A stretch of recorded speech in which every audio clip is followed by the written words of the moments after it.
Rabotai, today the halacha titled The Great Insurance Plan. So now, in many different types of averot, the Yetzer Hara shows up and tells a person, what's the big deal? No real damage is going to come out of this. Who says they're going to believe you?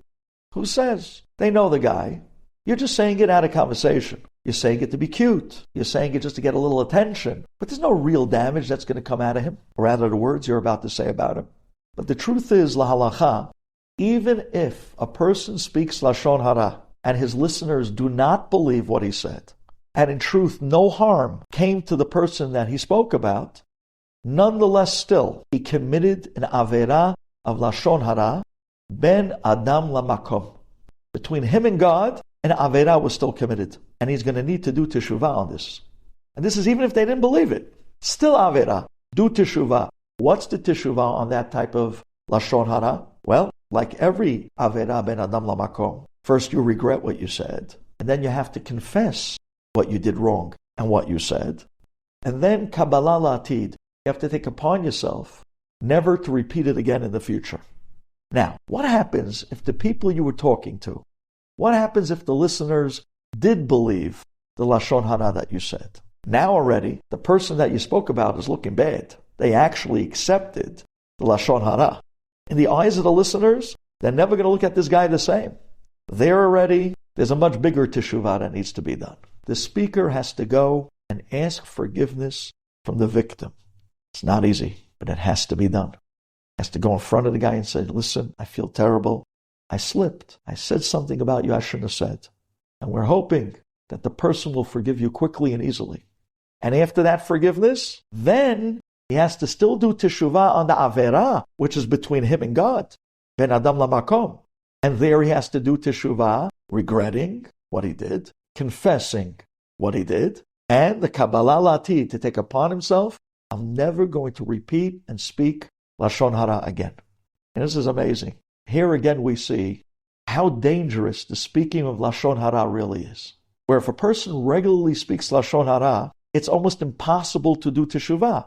He can't remember all the people he spoke about. How is he supposed to go out and start asking forgiveness from people that he has no clue, nor does he remember what he said and who they were? And therefore you see how difficult and how serious this avon is. It's so difficult to do teshuvah once a person becomes a regular speaker of Lashon Hara. And even if he remembers the victims that he spoke about. But it's very shameful. It's not easy to walk up to somebody and say, hey, I spoke badly about you. They start grilling you. Really? What did you say? How did you say that? So it's hard to get that forgiveness. And therefore Lashon Hara is not just a terrible avera, but it's a stain that's hard to get out, hard to get away from, hard to do teshuvah on. The Arizal writes something amazing. The Chafetz Chaim brings this.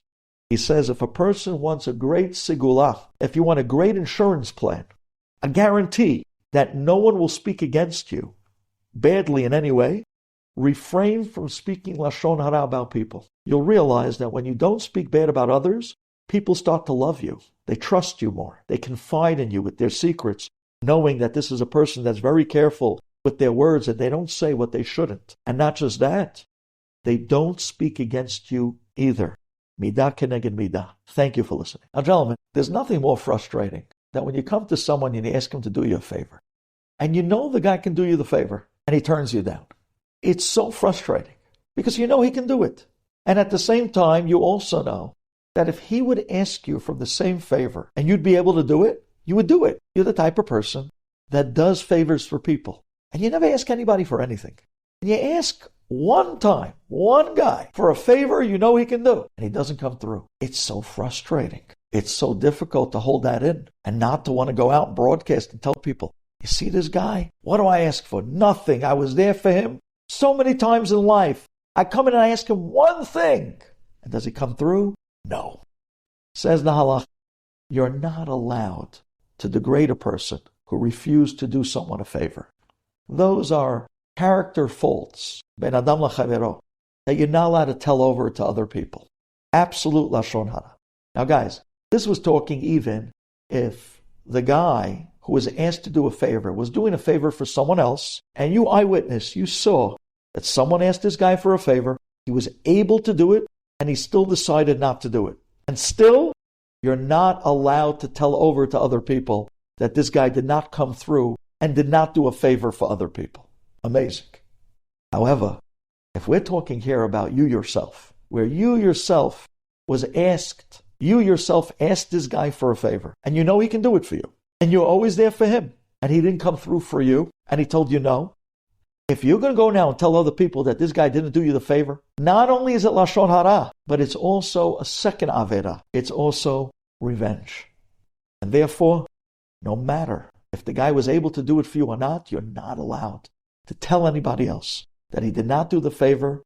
Don't take revenge. Just a quick recap. So, if he didn't do a favor for someone else, even if you saw it, Lashon Hara, you're not allowed to tell it over. If he didn't do you a favor, you're not allowed to tell it over either. It's two problems, Lashon Hara and the Avera of taking revenge. Quickly, I just want to mention a thought. Why sometimes does a guy find himself in these positions? Where, you went out, you did favors for this person your whole life, and now you're asking them for a favor, and they flat out say no. And it's so frustrating. Why do you think sometimes Hashem puts us in these positions?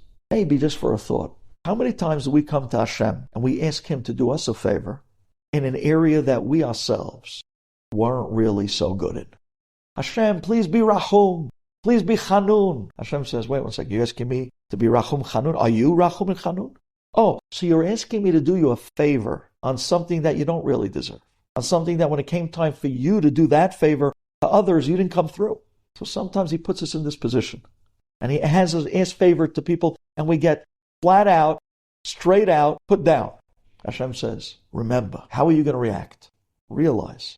Be mevater, let it go. And if you do so, when you ask me for favors, even if you don't deserve it, I'll be mevater, and I'll do you the favor as well. I want to mention to our iTorah listeners for this program, these halachot are going to be taken down for about a month because we're making a series that's going to be found in a banner at the bottom of the page that's going to be about Shmirat Lashon daily. So for the next 30 days, if you don't see these halachot, remember, it's coming back soon. Thank you for listening.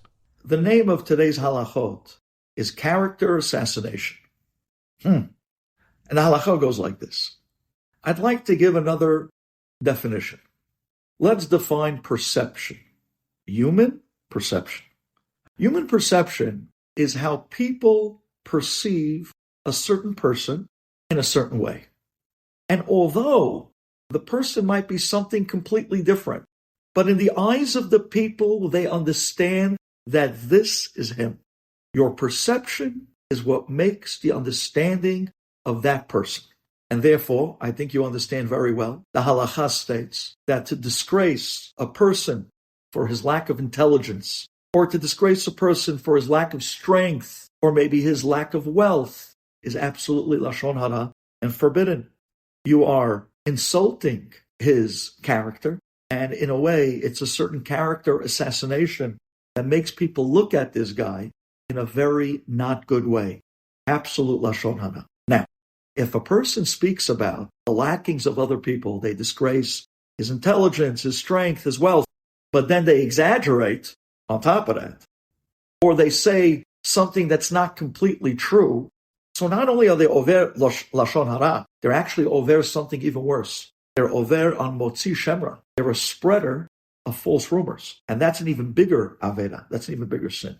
So, Rabotai, to insult a person's intelligence is one of the worst offenses when it comes to Lashon Hara. This concept of character assassination, if you would understand the damage that it does to people, if the guy is single, it can destroy his shidduchim. If the guy is a businessman, it could destroy his business, his reputation in business. It's on the line. And if someone's a rabbi, forget about it. It could damage and destroy the standing in the eyes of the people, or his standing in the eyes of the community. It could even lose his job. It can cost him his job.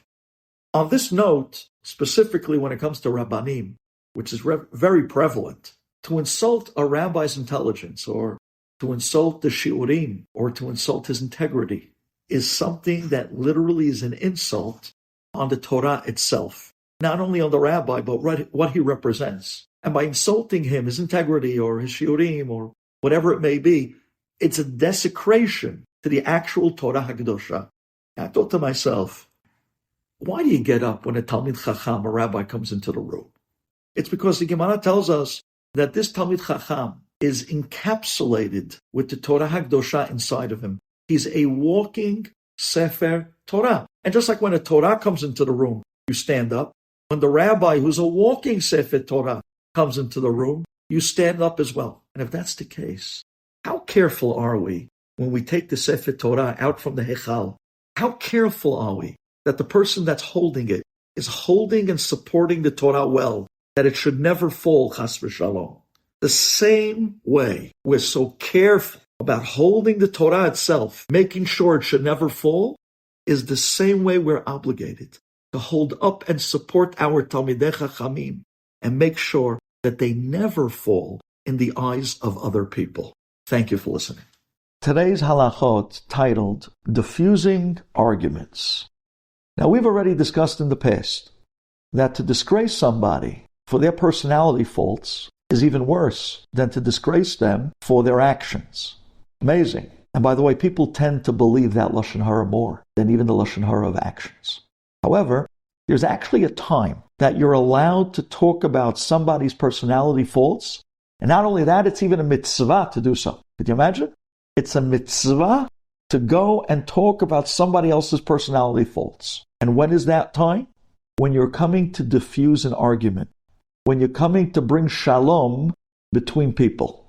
Then, as an example, you have a guy who is very sensitive. And he hates another guy because that guy offended him. You're allowed to go over to the guy that was offended and tell him, listen, don't take it to heart.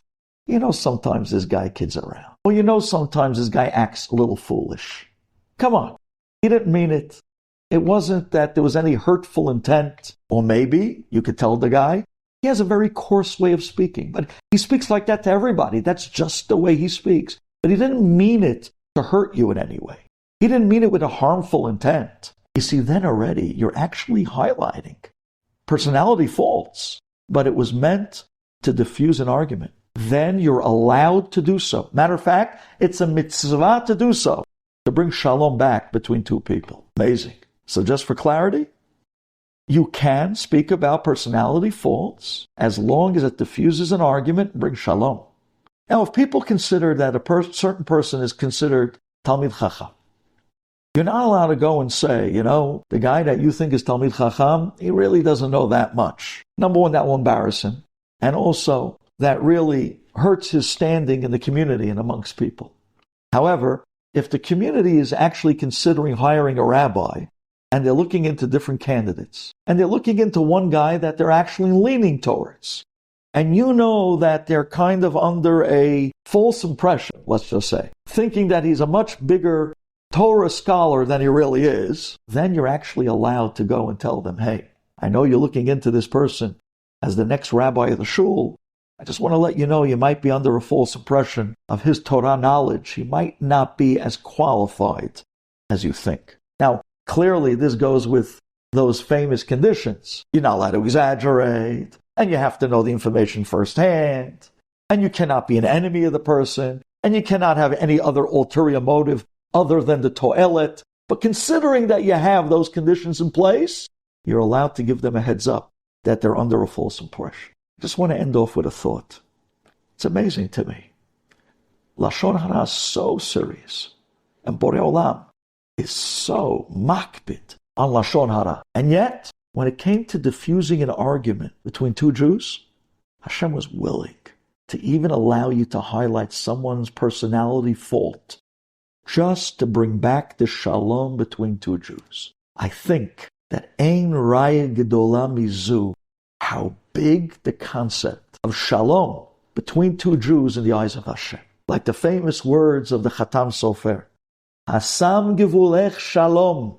When someone draws the line and says, this is where I draw my line in life. You know the line I draw? Shalom. Hasam Givulech Shalom. This is a line that I will not cross. When it comes to shalom, that's where I draw the line. You know what he's zochet to? Chelev chitim yasbi'ech. Hashem blesses him with the fattest and the good of all the wheat and parnasah in the world. Thank you for listening. The halachot today are titled, It All Depends. It all depends. There are certain comments that a person makes in his life that may or may not be Lashon Hara. It all depends on the person that they're speaking about. The same comment could be a compliment to one person, and it could be an insult to somebody else. For an example, you say, wow, this guy learns 3 to 4 hours a day. Now, if that guy is a working person, it's a tremendous compliment. But on the other hand, if he's a yeshiva student who's supposed to be learning Torato, Yomam, Valayla, and you say he only puts in 3-4 hours a day, now that might be an insult. The same comment to one person is a compliment, to the other person is an insult, depending on who you're speaking about. Another example, you say, wow, this guy, he spends hundreds of dollars on Shabbat. Now, if he's a person of limited means, and he went the extra mile to beautify his Shabbat, it's an unbelievable compliment. On the other hand, if this is a very wealthy person, to say that he put out a few hundred for Shabbat is not exactly where he could be or should be performing his oneg Shabbat. It would be an insult. Or especially, wow, we hear this when it comes to charity a lot. From that guy, I got a $180 check. Now, if this guy was very limited means, so a $180 check for someone who's very limited in their financial situation is a wonderful donation. But if this guy is an extremely wealthy individual, and you were expecting a very big check, and you walked out with $180, suddenly it's an insult. So the same comment, depending on who you're talking about, can go from a compliment to Lashon Hara. Amazing. Here's the general rule. Remember, any comment that could be looked at when spoken about a certain person as either something that's going to cause him either personal damage or monetary damage or even mental anguish, automatically is Lashon Hara. Everything in this world that was given to us, from our gifts to our blessings, was a handmade suit specifically for your specifications. The way Hashem showers us with blessings on our specific specification is the way we were meant to talk specifically about people and the compliments to them. Thank you for listening. The name of today's halacha is counterproductive. It's very interesting. We've been talking till now about degrading other people. And to make someone else look in a bad light is clearly Lashon Hara. What about if you didn't degrade the person, but instead you degraded their possessions? You degraded something they own, something they're wearing, maybe something they sell. So you're degrading not the person, but their product, their possessions. Does that also constitute Lashon Hara? Chafetz Chaim tells us, yes, it does. You're not allowed to degrade even the possessions of another person. That also constitutes Lashon Hara. Even the products, if you have someone in business, they're selling a product line. If you degrade their products of your friend's business, that's also Lashon Hara. For example, you have a competitor, and he puts down the products of his competition. That's forbidden. That's Lashon Hara, period. As well, Chafetz Chaim tells us, what happens if you have two people that are speaking Lashon Hara together? Then the Avera is even worse. You see, when one person speaks Lashon Hara, you think, is it true, not true? But when two people speak Lashon Hara, it's like Al Pi Shnayim Edim, It's two people giving you over information. When they tell it over as two, it's so much more believable. And because of that, the Avera is so much worse. Amazing. What happens if one person speaks Lashon Hara to a group, and then another person just simply repeats it over again to the group? Even though he's just repeating, but the Lashon Hara that he repeats from the guy he heard it from is also considered Lashon Hara spoken by the second guy, and it is also asur and forbidden. And I'm thinking about this for a minute. We were talking about speaking Lashon Hara about someone's products in business. It's amazing how much Lashon Hara goes on in business. And it's so counterproductive. The whole point that someone goes into business is to be successful, to be wealthy, to make a parnasah that Hashem is going to bless them with. Speaking Lashon Hara in the business place is the greatest counterproductive force to being successful in business. Just the opposite. Lashon Hara brings to poverty. It brings to business failure. And yet, in business is probably one of the most prevalent places that Lashon Hara is spoken, off control, off the charts. The Sefer HaKaneh was once asked by a Talmud, if Lashon Hara brings to tzara'at, how come today the majority of Jews in Klal Yisrael don't have leprosy? Why don't they have tzara'at? And the Rabbi answered the Talmud, he said, today we're inflicted with poverty. The aniyut is in place of the tzara'at of once upon a time. Could you imagine that? People run to the other side of the world just to get all types of sigulot to make a few extra dollars. Little did they know that the biggest sigula is staring at them right in their face, and it's hanging on the tip of their tongue. Thank you for listening. This morning's halachot, the title is The Good Listener. Now this is interesting. Till now we were talking about what you're allowed to say, what you're not allowed to say. We're always talking about the speaker. Today we're going to talk about the other half of the coin. Today we're going to talk about the listener. Now, as a listener, you are not allowed to listen to someone speaking Lashon Hara. You're not allowed to believe what you're hearing when someone is telling you Lashon Hara. You cannot believe the words to be true, period. Now, this does not mean that the person that's telling you what they're telling you is a liar. We're not saying that. We're simply saying that the person that's speaking and saying over the Lashon Hara, he's saying built on an assumption that he thinks it's true. But in truth, you, the listener, still have the opportunity to judge the person that he's talking about favorably. And therefore, although the guy's not a liar, but the assumption he's making might be incorrect. And therefore, you heard what he said about that guy? Don't take it as true. Rather, the person he's talking about, judge that person favorably. Probably the guy's assumption is incorrect. However, if there's no way to judge the person he's talking about favorably, then you're not allowed to believe the story at all. Now listen to this. When it comes to listening, a person is not allowed to say, you know what, I'll listen to the Lashon Hara, but I know myself, I won't believe it. No.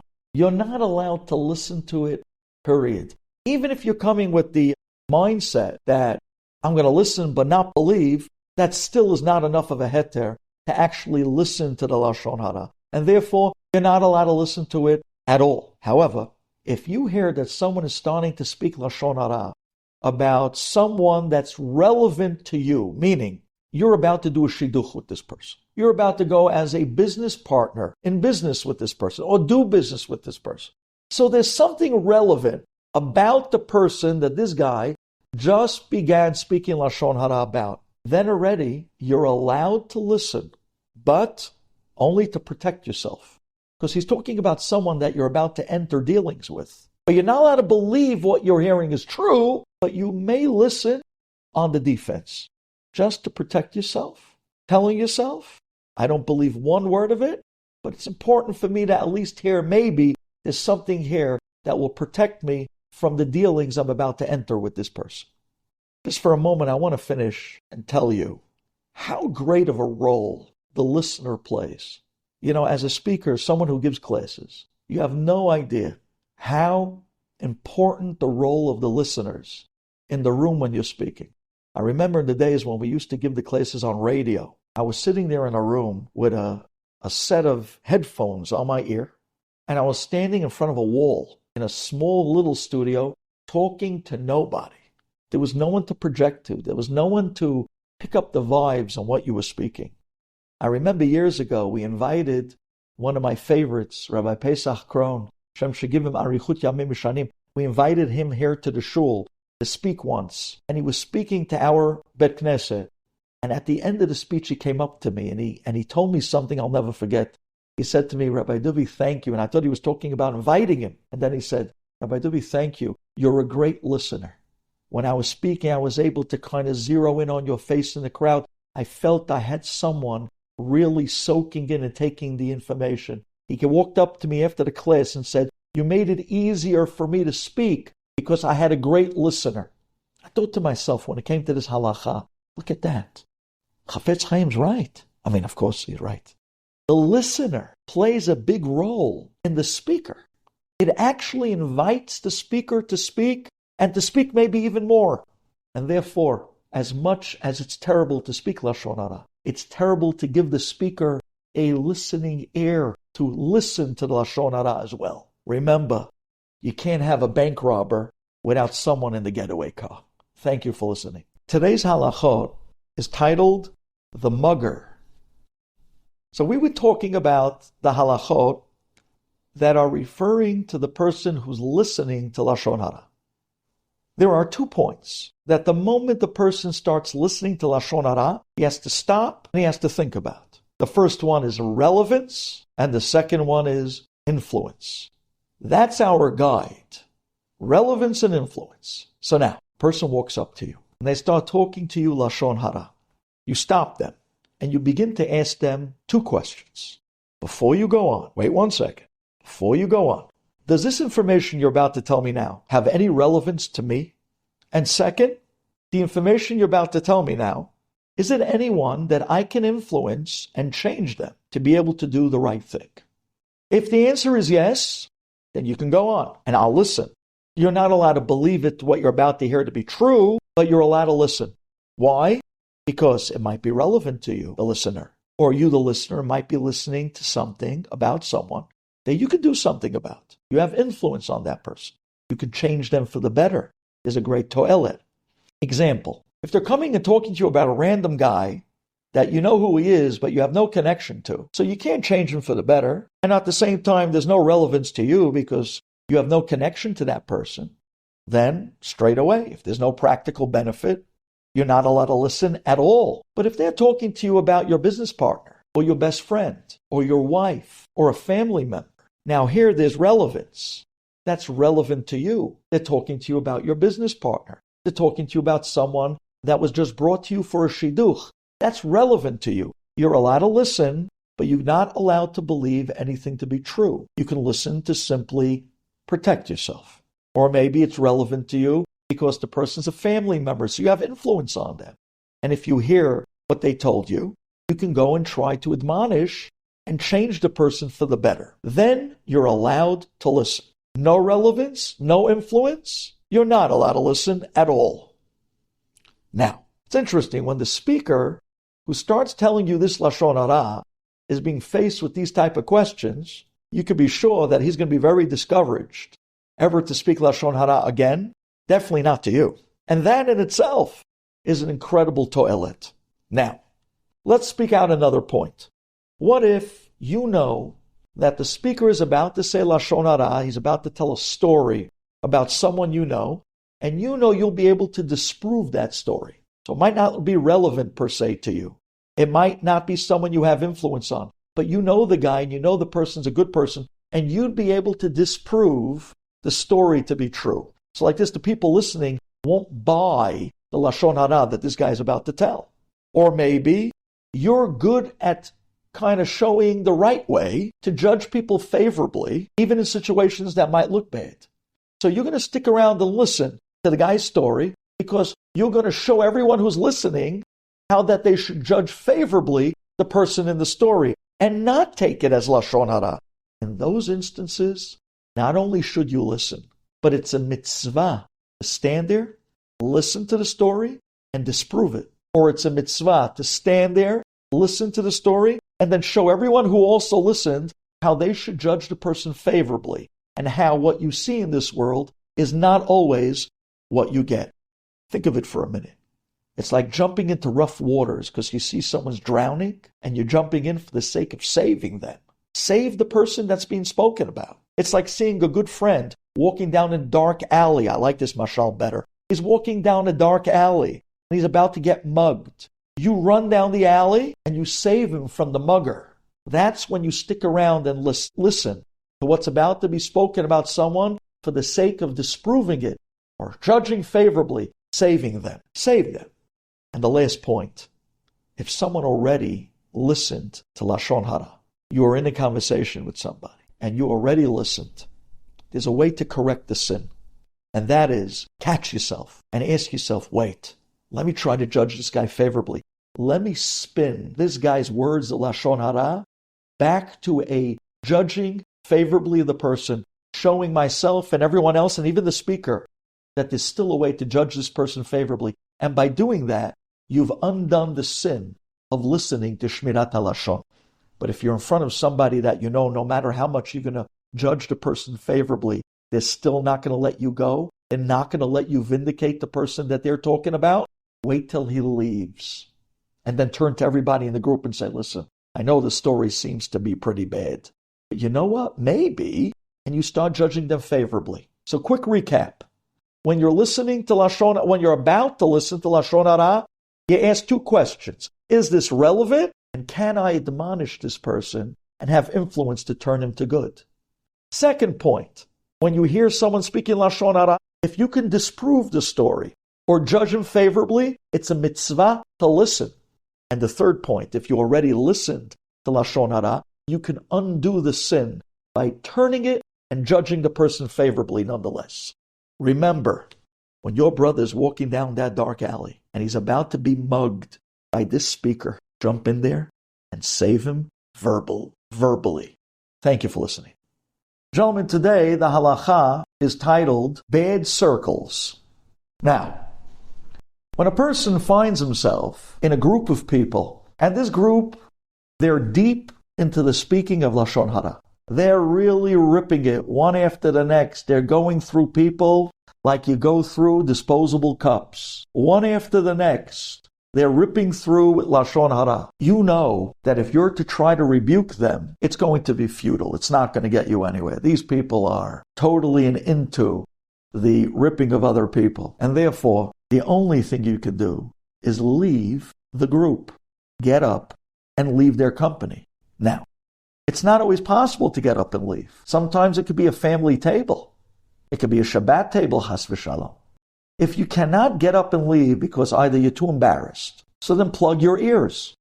And if you're too embarrassed to do that, then if you have no choice to sit amongst a group of gossipers that you know there's no way of stopping them, the following must be done. Number one, as you're sitting there, you're not allowed to believe anything they're saying. Secondly, you have to put into your mind, I'm not enjoying any of the information that they're giving over to the table. And thirdly, you have to also tell yourself, I'm not going to add to the conversation, nor am I going to show any agreeance to what they're saying. Just the opposite. You're supposed to sit there with a long face. You're supposed to sit there and show disfavor, that you're not happy with what they're talking about, but you're staying silent. If you can meet those three conditions and you don't have the ability to leave, those three conditions can keep you by the table in a halachic permissible way. Don't believe, don't enjoy, and don't say nothing.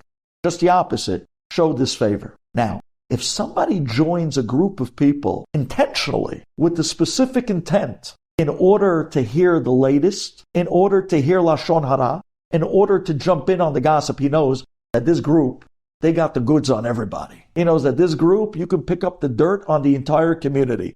They know the detail about everyone, and you want to come in now and listen to what's the latest.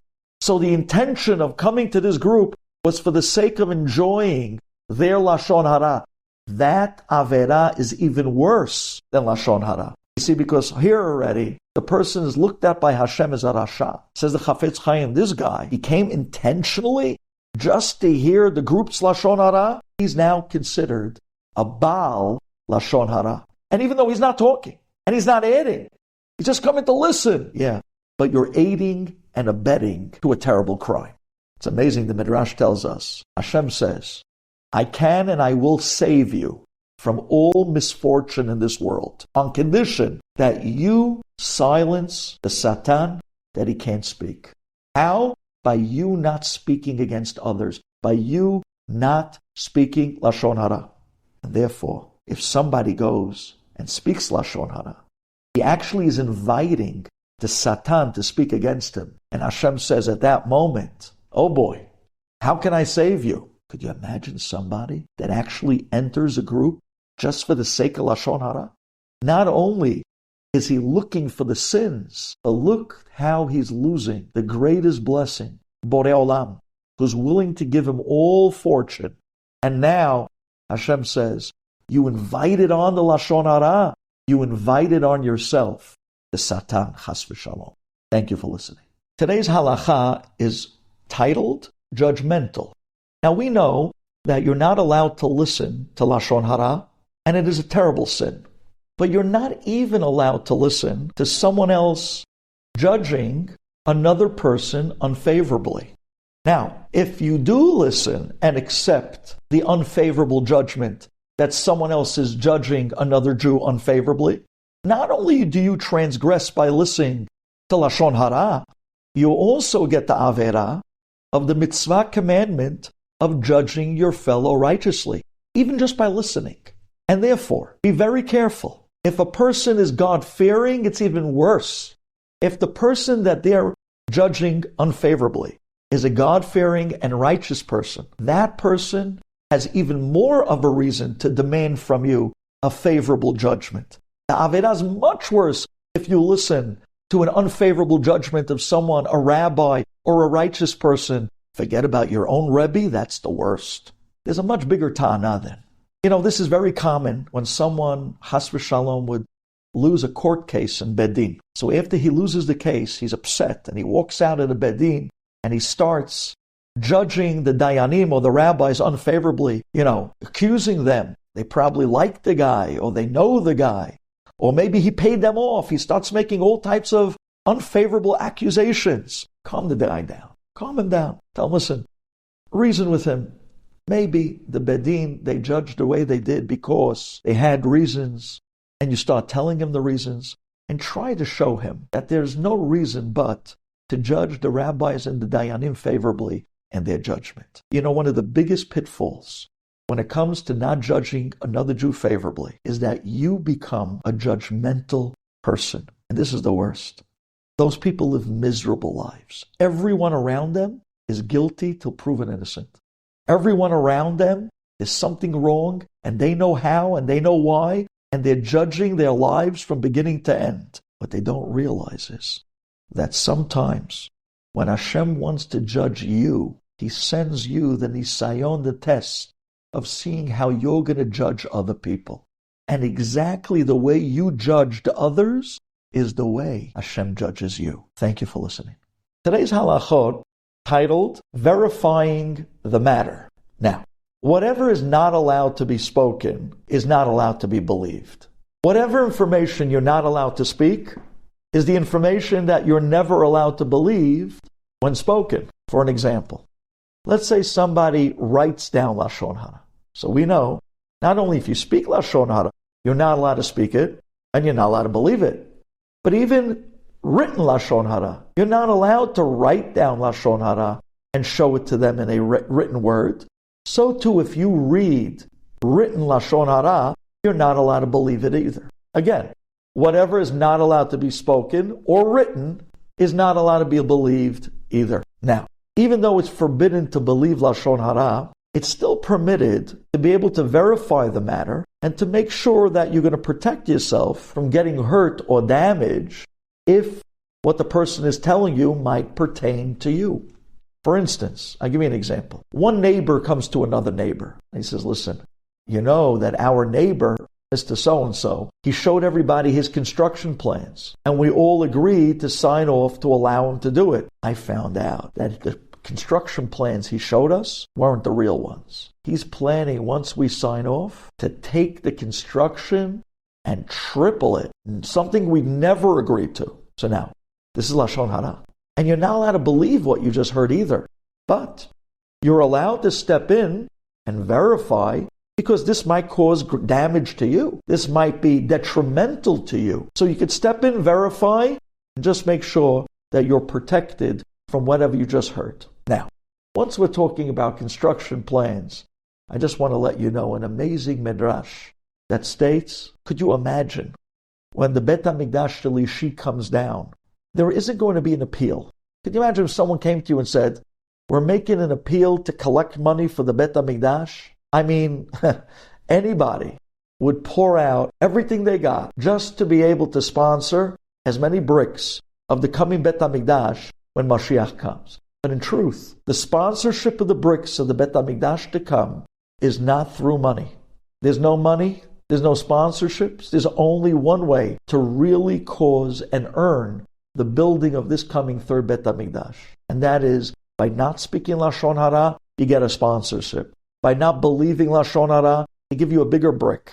By not promoting hatred in Klal Yisrael, rather the opposite.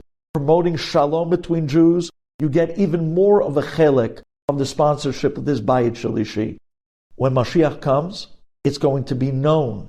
It's going to be made known by Melech HaMashiach who caused the building of this Bet HaMikdash and who contributed to the Bayit Shalishi. Thank you for listening. Today's halachot titled, Not Allowed to Believe. So now, Rabotai, listen to this. We know you're not allowed to believe Lashon Hara. And therefore, opening with today's halachot would seem a little bit superfluous. But in truth, you're not allowed to act upon the Lashon Hara that you hear. You're not allowed to cause damage to the person that you heard Lashon Hara about. You're not allowed to disgrace the person that you heard Lashon Hara about. And, it's funny, if you're not allowed to believe it, then of course you're not allowed to act upon it, because you wouldn't be acting upon it if you didn't believe it. So the person already went wrong.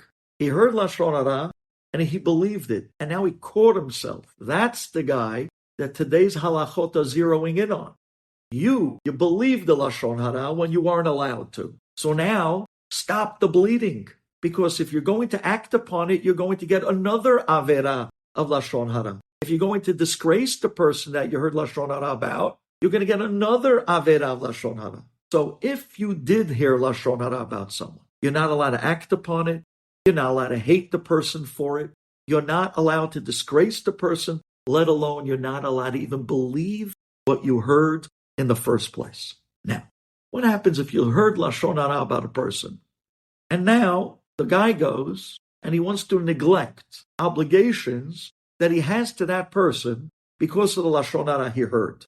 As an example, you heard Lashon Hara that this worker in your store, he was accused of stealing from you.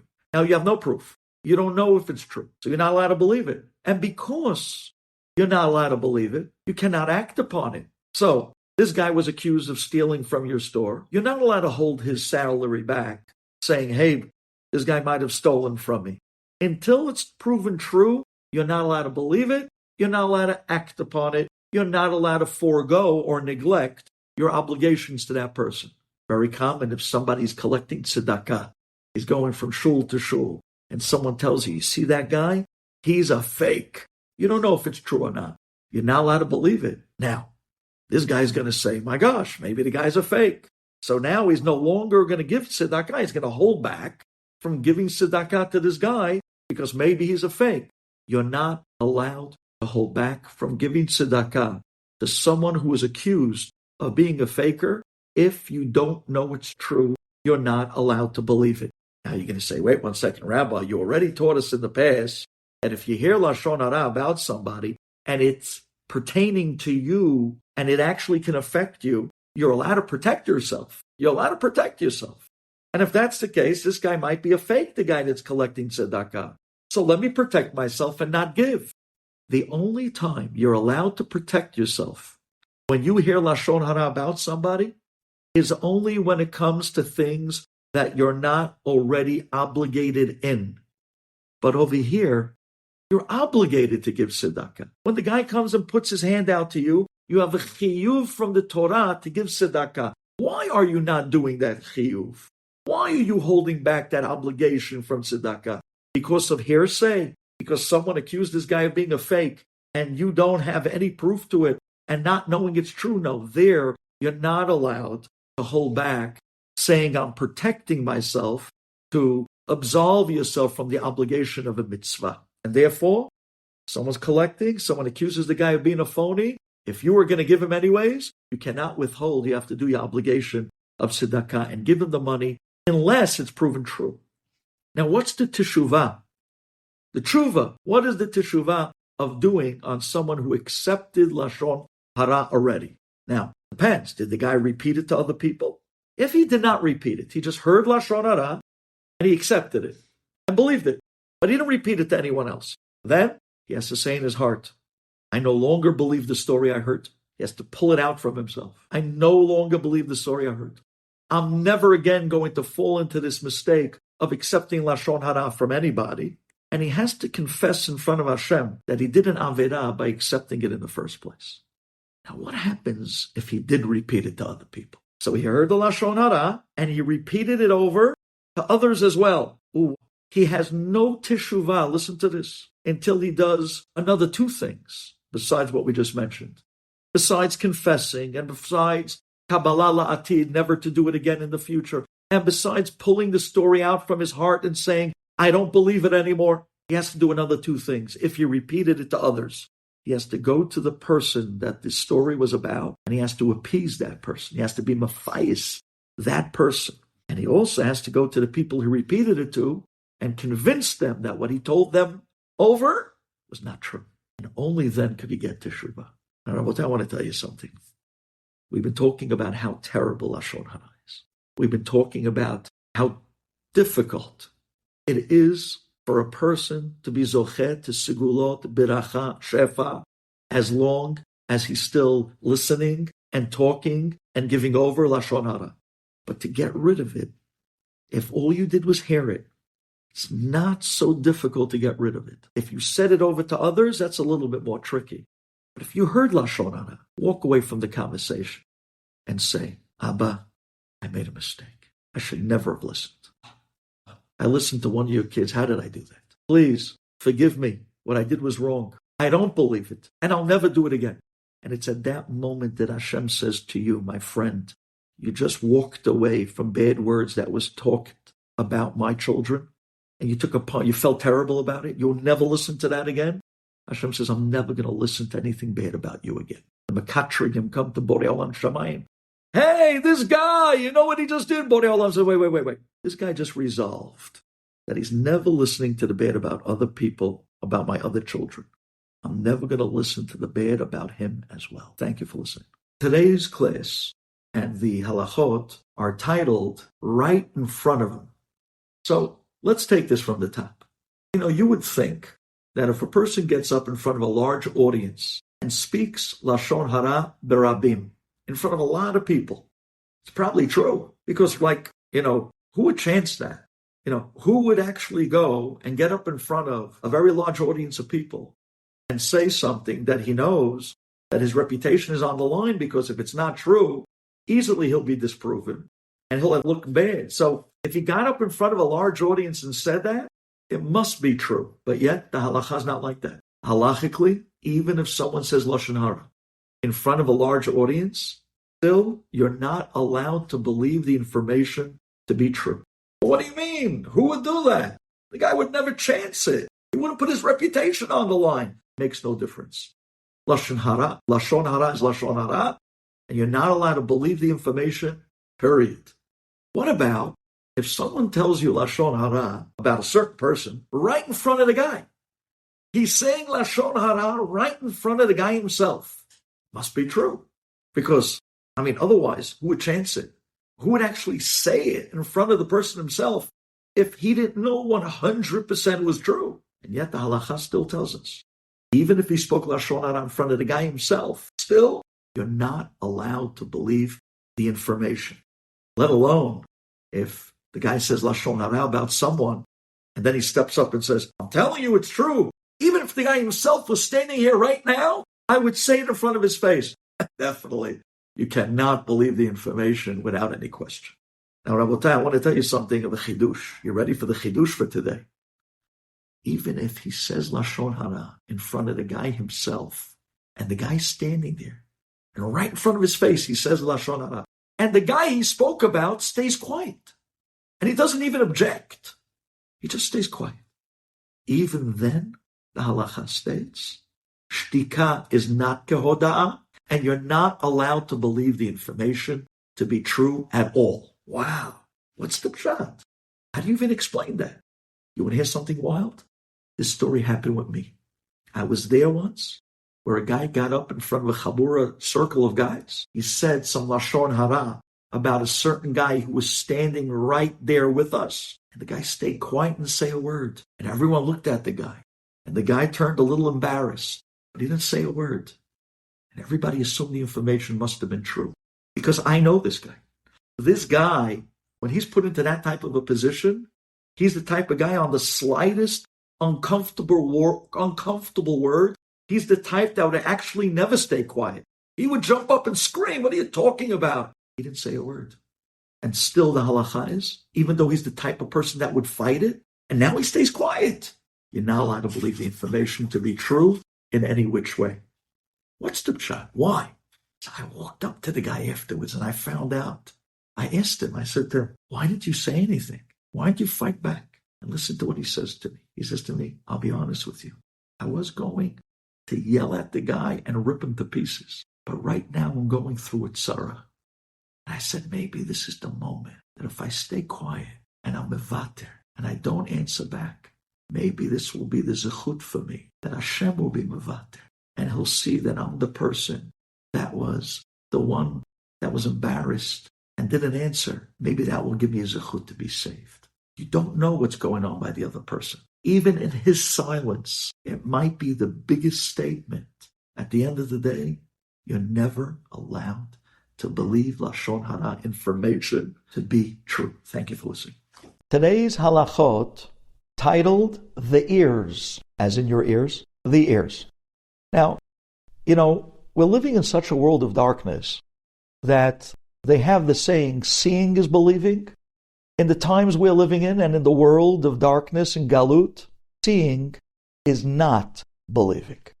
And if seeing is not believing, because how many times we saw things over the years and it turned out to be totally something else, then clearly hearing something is definitely not believing. And therefore, even if you heard this piece of Lashon Hara from several people, right?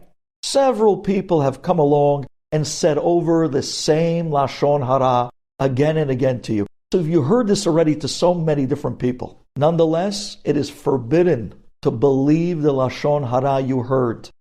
No matter how many people told it to you, you're not allowed to believe it.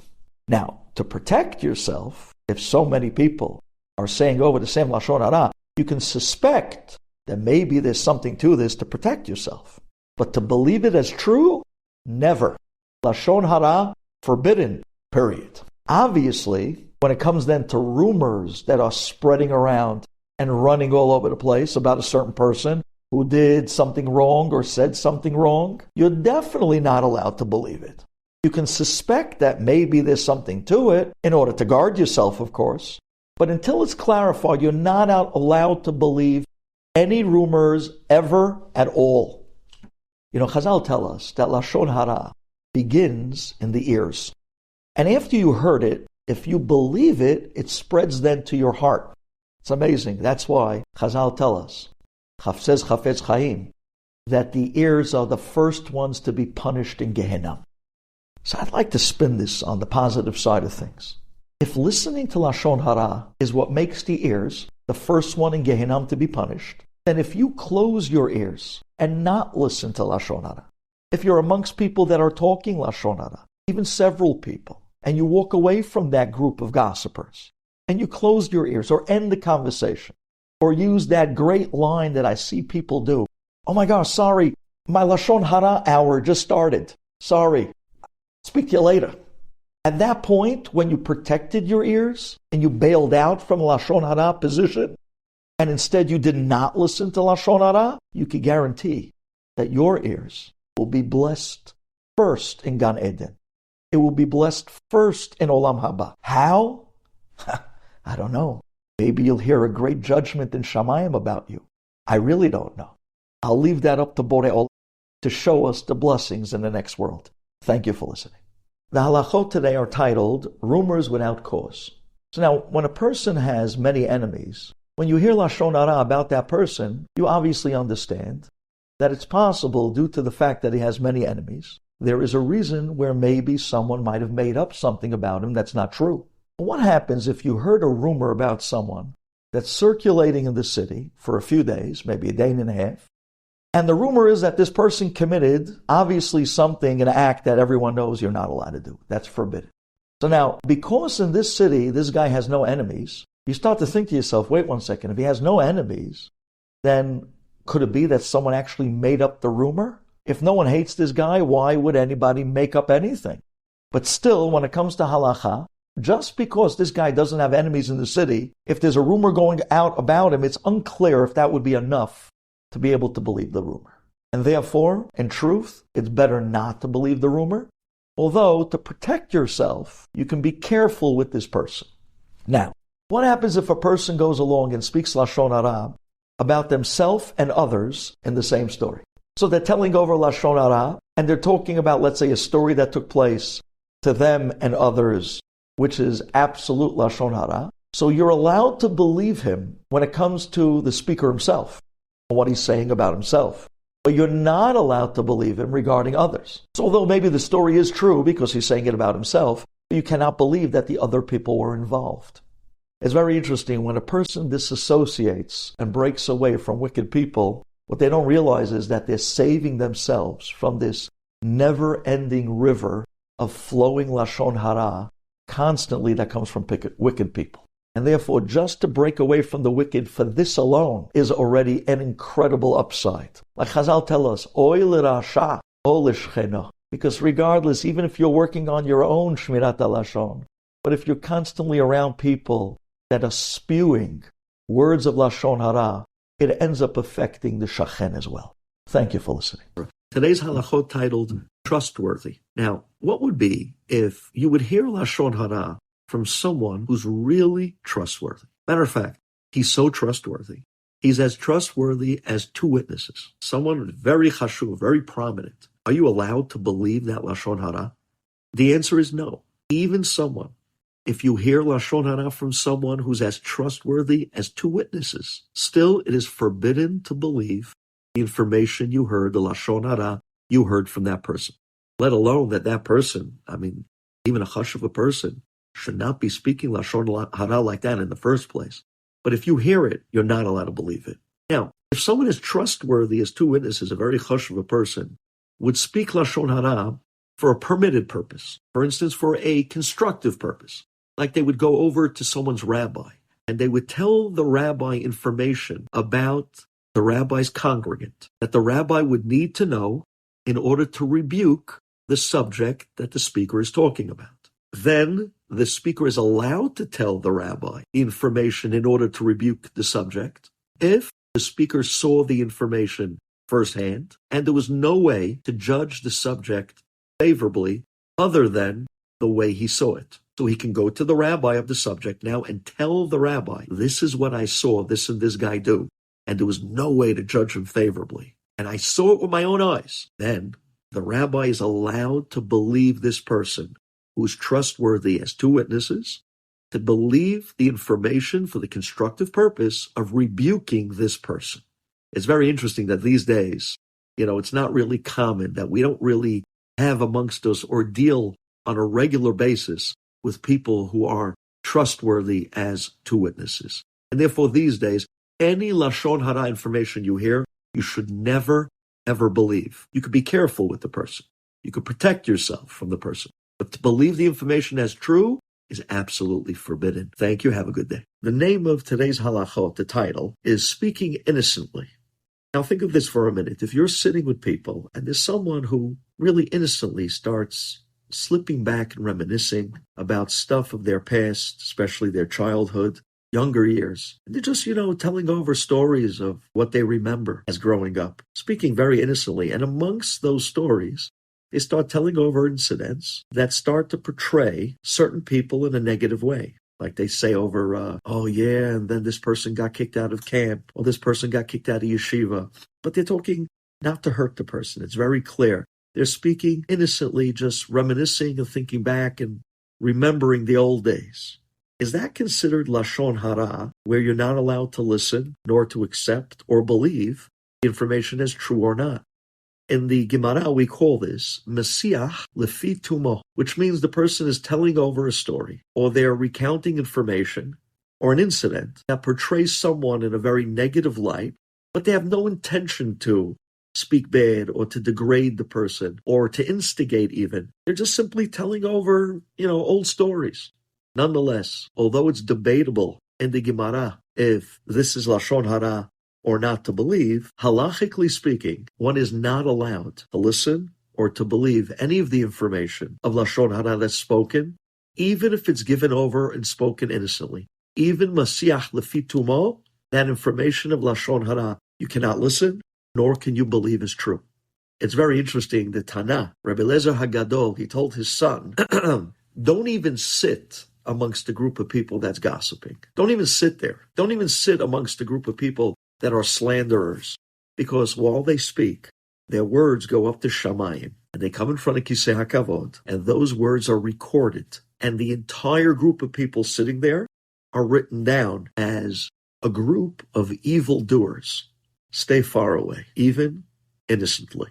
Have a good day.